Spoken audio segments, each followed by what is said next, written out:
Bienvenue. Aujourd'hui, on plonge dans les statistiques. Plus précisément, comment elles nous aident à comprendre les liens, les relations entre deux séries de données. Oui, bonjour. On va s'appuyer sur des exercices pratiques pour voir comment on manipule différents modèles mathématiques. C'est ça. L'idée, c'est vraiment de décortiquer ces exemples pour comprendre comment on choisit le bon modèle, comment on l'évalue et puis comment on l'utilise au mieux. Allez, on y va. On commence souvent par visualiser, non? Exactement.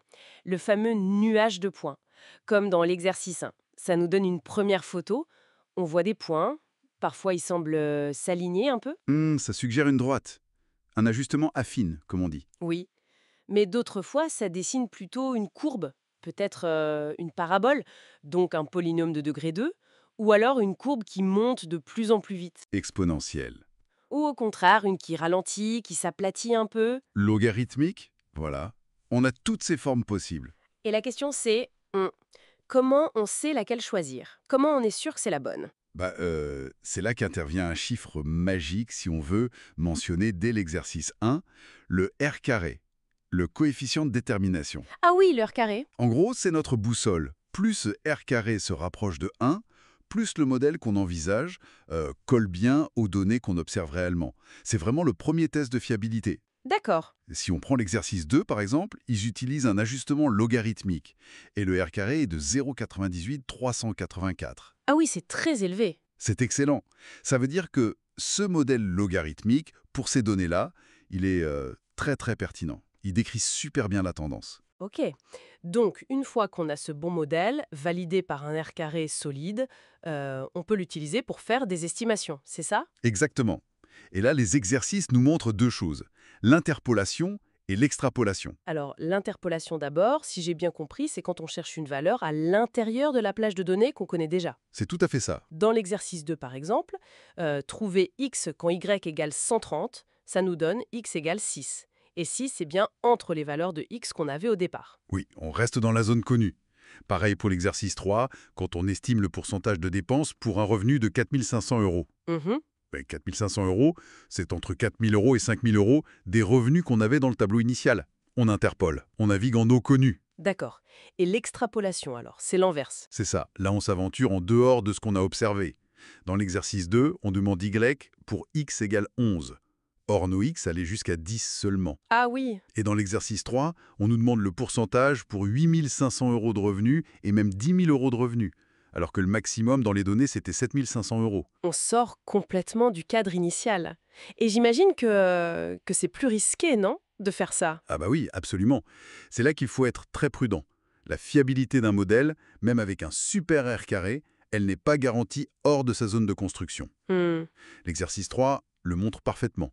Pour 8 500 euros de revenus, bon, l'estimation est autour de 14%, ça peut encore sembler plausible. oui, Mais quand on pousse jusqu'à 10 000 euros, le calcul basé sur le modèle donne moins 5% de dépenses. moins 5%, mais ça veut rien dire. Exactement. Ça n'a aucun sens concret de dépenser un pourcentage négatif de son revenu. Ça illustre bien le danger. Le modèle était très bon sur les données initiales, R carré de 0,9797, excellent, mais appliqué trop loin, il déraille complètement. D'accord. C'est une leçon importante sur les limites des modèles. Tout à fait.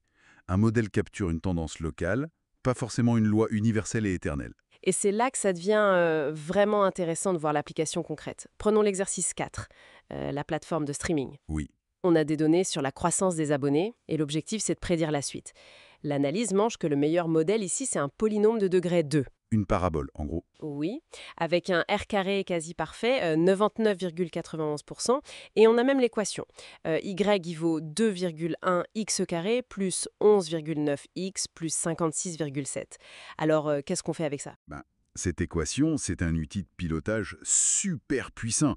On peut l'utiliser pour estimer le futur, sous réserve que la tendance se maintienne, bien sûr. Par exemple. Par exemple, on peut calculer le nombre d'abonnés attendus pour l'année suivante, qui correspond à x égale 6 dans leur système.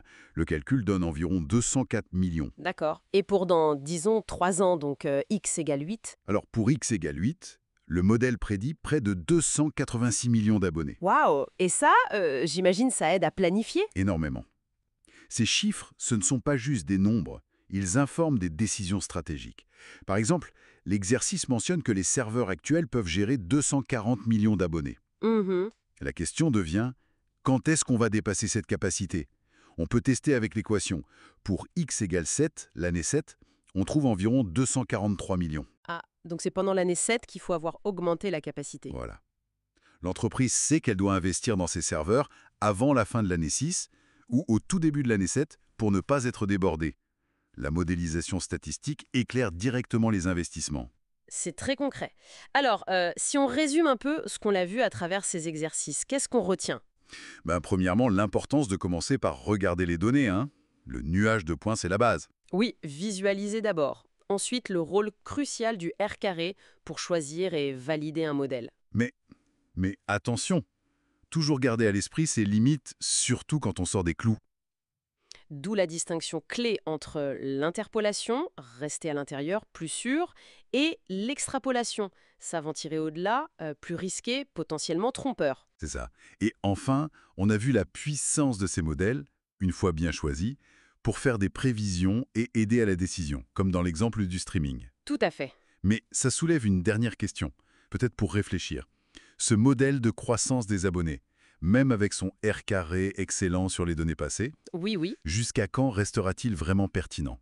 Qu'est-ce qui pourrait venir perturber cette belle courbe? Un nouveau concurrent qui casse les prix? Une technologie différente qui émerge? Une crise économique? Des facteurs externes, pas pris en compte dans le modèle initial. Exactement.